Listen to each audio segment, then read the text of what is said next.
You've seen the headlines. President Biden officially banned all Russian oil and gas imports into the U.S. In his own words, defending freedom is going to cost. Today, we're talking about how the U.S. ban on Russia oil imports is impacting gas prices in America. I'll also share real tips and tricks so you can save money on gas.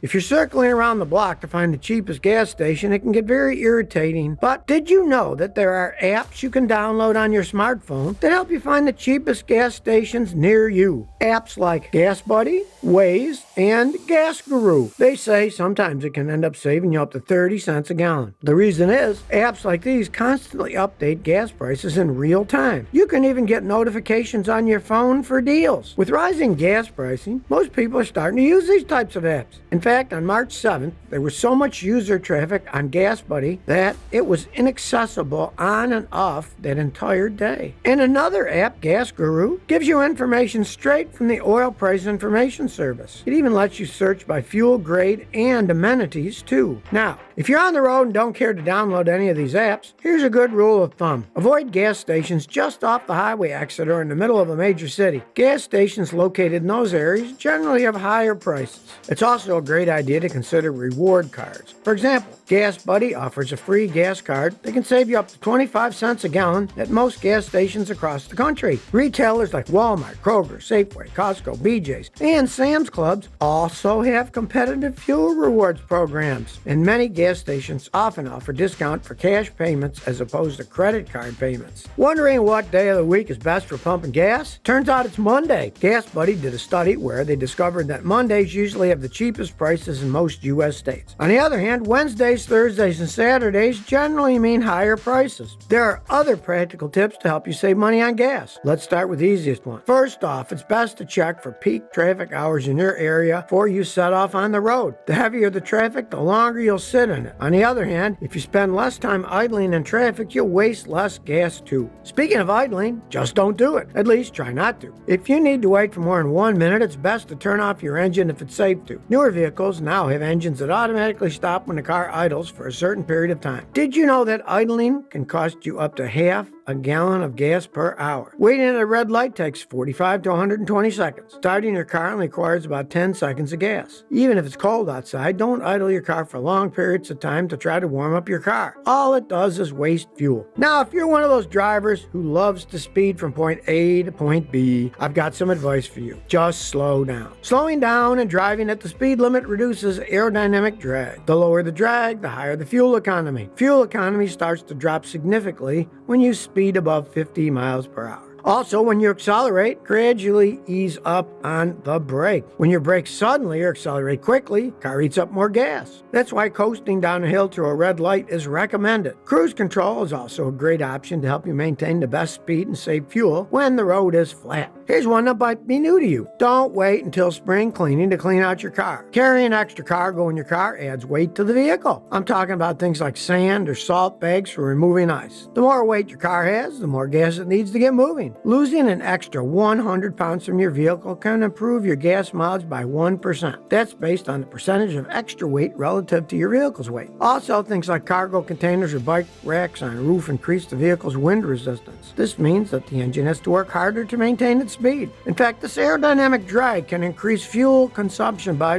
up to a whopping 20% on the highway. So if you don't use those features regularly, just remove them for your daily commute. Also, make sure your tires are properly inflated. Low tire pressure reduces fuel efficiency. Not only that, but it also wears your tires out quickly. Tires lose pressure over time. You can't avoid it. That's why you should check the pressure at least once a month. Now, if you ever see your car's check engine light come on, take it to a repair shop as soon as possible or get your code reader if you own one and see what it is. Engine issues can cause you to burn up to 25% more fuel than you normally should. On the other hand, if you regularly service your car, then you're helping your engine run at its best. In fact, properly maintaining your car might cost you in the short term, but it will also improve your gas mileage by some 4%. Not to mention extend the overall performance and lifespan of your engine. And fixing a serious maintenance problem like a faulty oxygen sensor can improve your mileage by up to 40%. If you want to know how often you should get a tune-up, just check your car's manual. It depends on your car's age and model. For newer cars, an inspection is generally recommended every 20 to 30,000 miles. Also check the fuel octane that's appropriate for your vehicle. Some people believe the myth that putting premium high-octane fuel will help their cars be more fuel efficient, but that isn't necessarily true. Many cars are actually designed to use regular low-octane fuel, so adding higher octane fuel won't help your engine but only hurt your wallet. One last tip for the day. This one's about air conditioning, since gas prices are expected to remain high through the summer. Some people believe that in hot weather you should use AC. The reasoning is that modern air conditionings create less drags than if you were to drive with the windows rolled down. But there are others that say driving with your windows rolled down will save you fuel. Here's the thing. The correct answer isn't absolutely either of the two. Studies show it's best to drive with the windows rolled down if you're driving at speeds less than 40 miles an hour. But if you're driving faster than that, then it's more fuel efficient to drive with the AC turned on and the windows rolled up. And of course, if you have flexibility, the best is to drive during cooler parts of the day if you can. That's because cooler, denser air can boost power and mileage, and your air conditioner won't have to turn itself on as often when it's not 100 degrees outside. Let's talk about what's happening right now. On March 6th, the average price of gas in the U.S. broke $4 a gallon. This was the first time it happened in almost 14 years. We're talking an increase of nearly 50% from a year ago. The next day, the national average was $4.10 a gallon, breaking an all-time record high. And that's not even taking inflation into account. The following day, it hit $4.17. That was an increase of about 55 cents since the week prior. Nowadays, filling up a small car can cost you $60, and a crossover can easily break $80. No wonder people are anxious about the future, and some experts expect this upward trend to continue in the months to come. Crude is petroleum gas in its natural state before it gets refined. Even before the U.S. ban, many Western energy companies moved to cut ties with Russia and limit imports. I'm talking about companies like ExxonMobil and BP. Shell purchased a shipment of Russian oil at the beginning of March, and then they apologized 2 days later after international criticism of their actions. Then they promised to stop any further purchases of Russian energy supplies. Preliminary data from the U.S. Energy Department showed more interesting findings. They found that imports of Russian crude oil dropped down to zero in the last week of February. So, how much does the U.S. rely on Russia for oil anyway? Well, Russia accounts for almost 10% of the world's oil supply.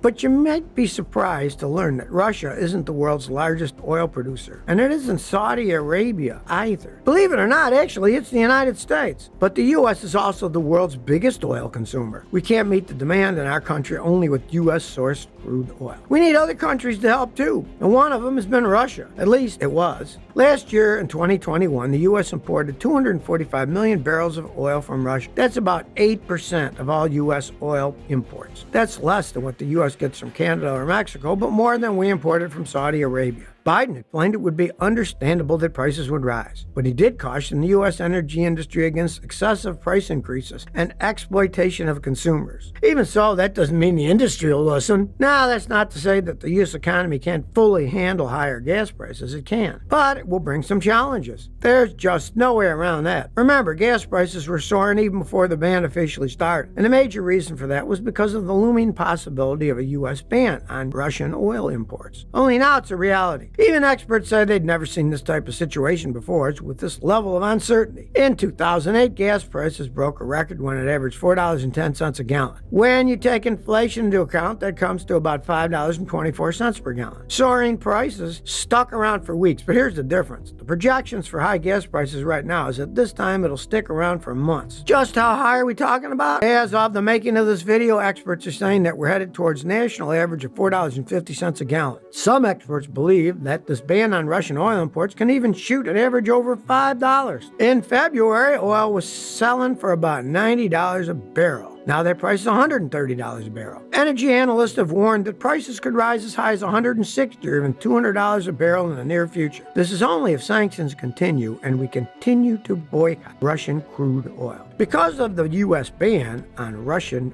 gas and oil imports, the U.S. is considering other sources. For example, senior U.S. officials traveled to Venezuela recently to discuss the possibility of easing up oil sanctions over there. Time will tell as to whether the alternative sources will work or not. For now, the best best we can do is save up on gas in any way we can and buckle up for rising prices in the months to come.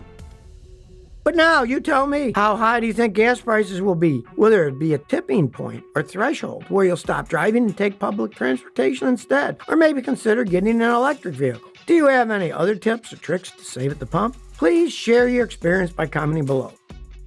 If you like this video, please like and subscribe. Thanks for your support.